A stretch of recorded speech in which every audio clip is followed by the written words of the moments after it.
જરા ડાયરેક્ટ માર્કેટમાં equity share ખરીદી કરતા હોય. અત્યારે માર્કેટ કેટલા ટકા કરેક્શન છે? 25% હતું, અત્યારે રિકવર થઈ ગયું હશે એટલે અત્યારે 10%, તે 8%. હવે એને ડાયરેક્ટ ઇન્વેસ્ટમેન્ટ કર્યું છે એનો પોર્ટફોલિયો કેટલા ટકા ડાઉન છે એ તમે જે ડાયરેક્ટ કરો એ જોઈ લો. કોઈનો 20%, 30%, ઘણાના તો 50%. આટલું રિકવર થઈ ગયા છતાં પણ શું કામ? ત્યાં આપણી બુદ્ધિ વાપરી, માર્કેટની સાથે તાલમેલ કરવા ગયા.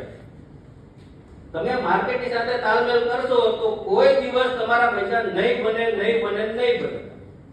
કોઈ 20 વર્ષ જૂના, આમાં તો કોઈ 20 વર્ષ જૂના ઇન્વેસ્ટર નથી ડાયરેક્ટ શેર માર્કેટમાં.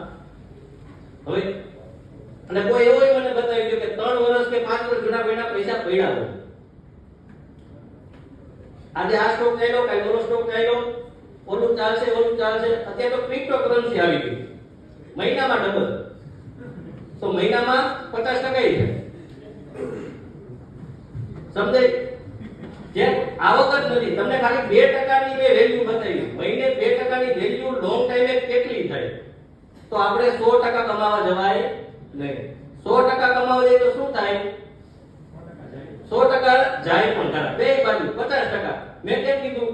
માર્કેટ અત્યારે 80,000 છે, શું થશે? કા 70 થશે, કા 90 થશે. આમાં કઈ ખોટું છે? 70 થશે, 90 થશે. હવે હું એમ નથી કે 40 થઈ જશે. અને જો 40 થઈ ગયું તો ન્યાય કા તમારે 35 થશે, કા 50 થશે.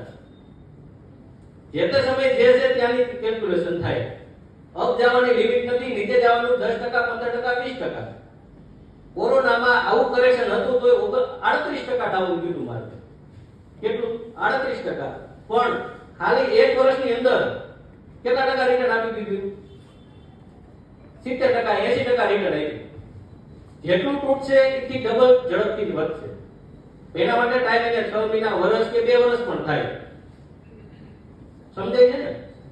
એટલે આની સાથે આપણે તાલમેલ નથી કરવાનો. ખાસ બોધી કે માર્કેટ એટલે આપણે નથી જોવાનું. હા, નથી જવાનું.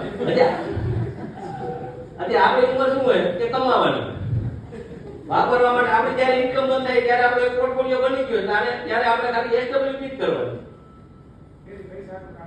હા, ત્યારે 1 કરોડ રૂપિયા એટલે 50,000 રૂપિયા દર મહિને તમારા ખાતામાં આવી જાય. અને એ હાઇબ્રિડ ફંડમાં આપણે શિફ્ટ કરીએ, આપણે 15% ત્યારે રિટર્ન લેવા ન જવું.